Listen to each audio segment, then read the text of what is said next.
আমি কোনোভাবে পেয়েছি আনরেস্ট্রিক্টেড অ্যাক্সেস ইজিপ্টের সমস্ত পিরামিডগুলো এক্সপ্লোর করার। ও আমার গোটা জীবনে আমি এমন জিনিস দেখি। আমরা প্রাচীন ফেরাওদের সমাধিগুলোতে যাব, যেসব জায়গায় প্রবেশ করা লিগ্যাল নয়, কারণ ওই জায়গাগুলো খুবই বিপজ্জনক। এখান থেকে পড়ে গেলে কি হবে? ও আমরা নিশ্চিত পড়ে যাব। আমরা এমনকি পিরামিডের নিচে একটা গোপন সমাধিতে সাঁতার ও কাটবো। মাই গড! আর এগুলো এক্সপ্লোর করার জন্য আমরা মাত্র 100 ঘন্টা পেয়েছি, আর আমরা সেটা শুরু করছি এখন থেকে। সবাই আমার সাথে চলো, বেশ মজার হবে কিন্তু। এটা কিন্তু দারুণ।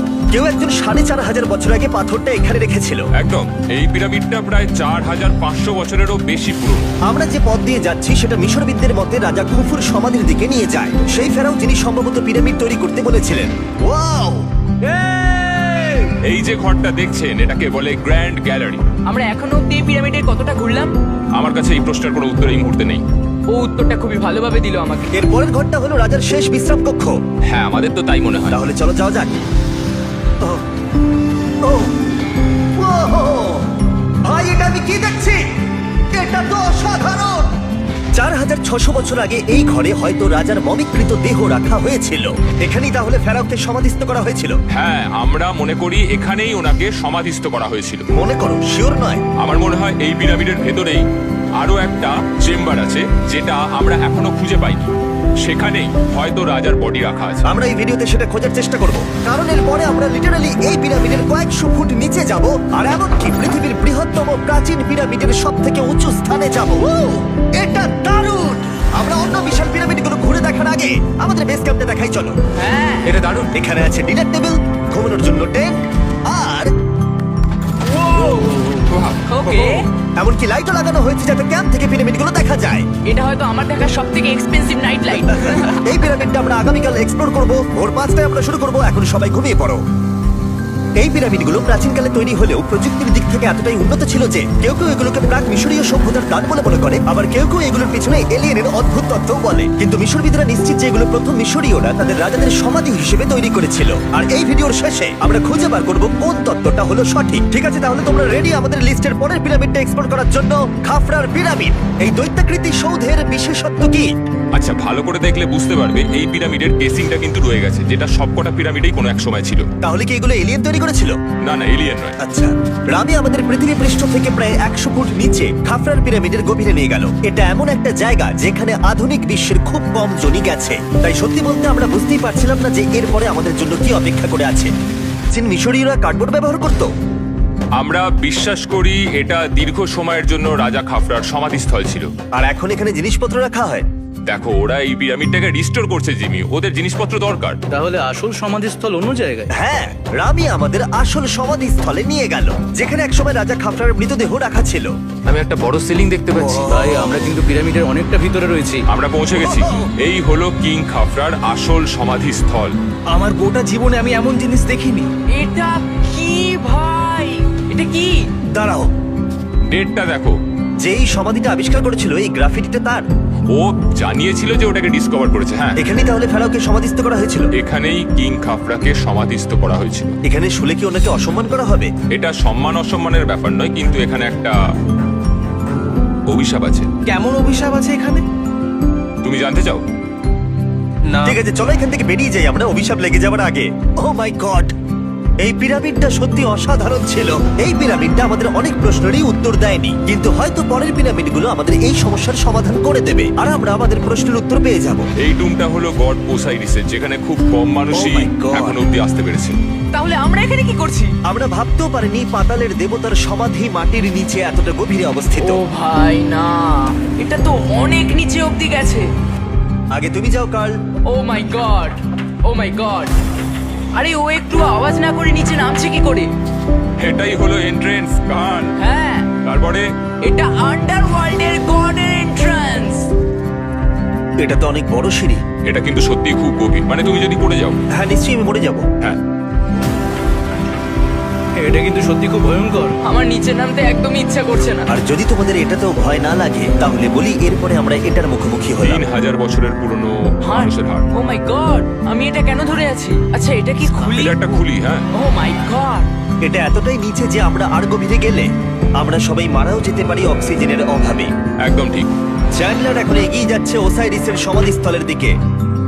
ঠিক আছে, যাওয়া যাক। ঠিক আছে, আমি কিন্তু এখন জলে। ও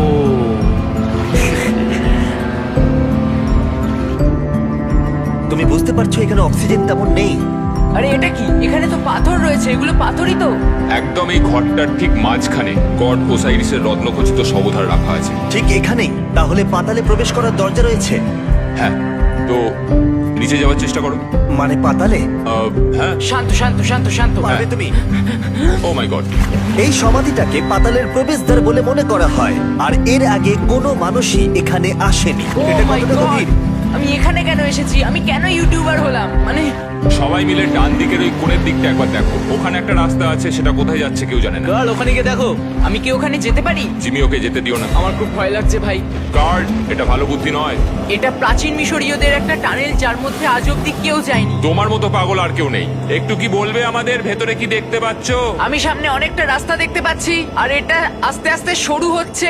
ভাই আমি সত্যি মানে এখানে রীতিমতো আটকে গেছি। Oh my god, oh my girl, god. তুমি ইতিহাসের পাতায় নাম লেখালে। আমি আর একটু মনে হচ্ছে এগোতে পারবো ভাই। এর চেয়ে বেশি সময় এখানে থাকলে অক্সিজেনের সমস্যা হবে। আমরা কি এবার বেরোবো?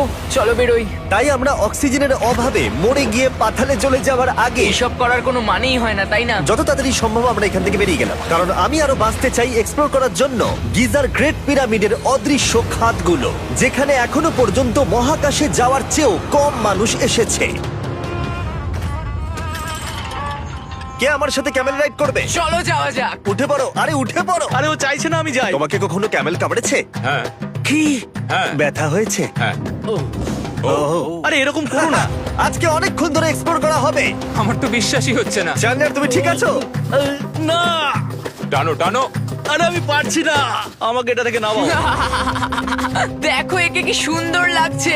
এটা আমার জীবনের সব থেকে ভালো শট। আমি ক্যামেলের পিঠে চেপে মিশরের পিরামিডের সামনে দিয়ে যাচ্ছি। ভাই এটা সত্যি অসাধারণ এক্সপিরিয়েন্স। আর এবার গিজা মালভূমি অভিযানের ডিরেক্টর, যেটা আমাদের লিস্টের 3 নম্বরে রয়েছে, মেনকাউরের পিরামিড ঘুরিয়ে দেখাবে। যদি তোমরা নিচের দিকটা দেখো, তোমরা 4600 বছর আগের কিছু গ্রানাইট দেখতে পাবে। আমরা দেখিয়ে দিই, এটা অনেকটা এরকম দেখতে ছিল। ওয়াও! কিন্তু এখন এটাই অবশিষ্ট পড়ে আছে 5000 বছর পরে। এ আমার বন্ধু নোলান। একে কি আমরা ওপরে ঘুরতে পাঠাতে পারি?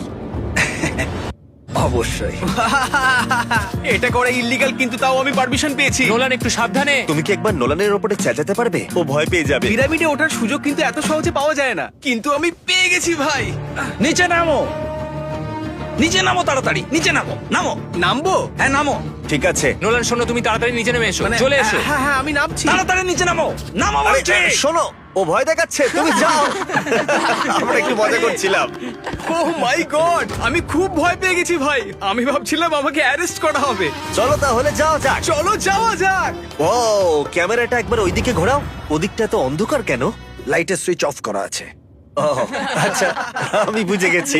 চলো ঢোকা যাক। পিরামিডে ঢোকার পরেই আমাদের 100 ফুট নিচে যেতে হলো, যেখানে যাওয়ার পরে আমরা দেখতে পেলাম প্রাচীন মিশরীয় ইতিহাসের প্রথম কক্ষ, যা খোদাই করে সাজানো হয়েছিল। এটা কি?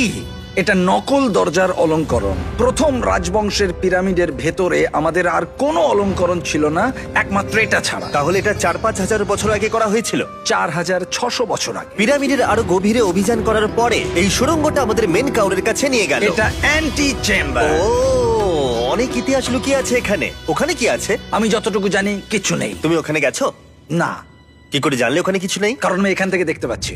ও আচ্ছা। তুমি দেখো, ও। এখান থেকে দেখা যাচ্ছে কিচ্ছু নেই। ও হ্যাঁ, ওখানটা দেখা যাচ্ছে।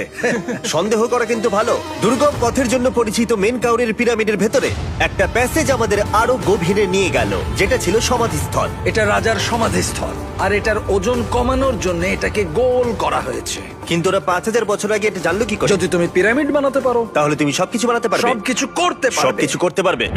এখান থেকে বেরিয়ে এসে আমি ভাবছিলাম, এর পাশে আরো 3টে ছোট পিরামিড কেন তৈরি করা হয়েছিল? এই ছোট পিরামিডগুলো কেন করা হয়েছিল? মেনকাওর এই ছোট পিরামিডগুলো বানিয়েছিলেন তার 3জন স্ত্রীর জন্য। তার মানে মেন কাউরের 3জন স্ত্রী ছিল, আর এগুলো তাদের সমাধি। হ্যাঁ, নোলান, তাই। এদিকে এসো। নোলান, ও ভাই, যদি ওনার 3জন পার্টনার থাকতে পারে, তোমার অন্তত একজন থাকা উচিত। হ্যাঁ সে ব্যাপারে কাজ চলছে। আমি একটা মামি আবিষ্কার করেছি, ওর কোনো টাকা লাগবে না। সে সব সময় তোমার কথা শুনবে, কখনো বেশি কথা বলবে না। এটা তোমার জন্য ভালো চয়েস। আপনি আমাকে মামি অফার করছেন? হ্যাঁ, দেখো, ভালোবাসার মানুষকে পেয়ে গেলে আশরাফ এবার আমাদের ছেড়ে চলে যাবে। ও চলে যাবার আগে আমি ওর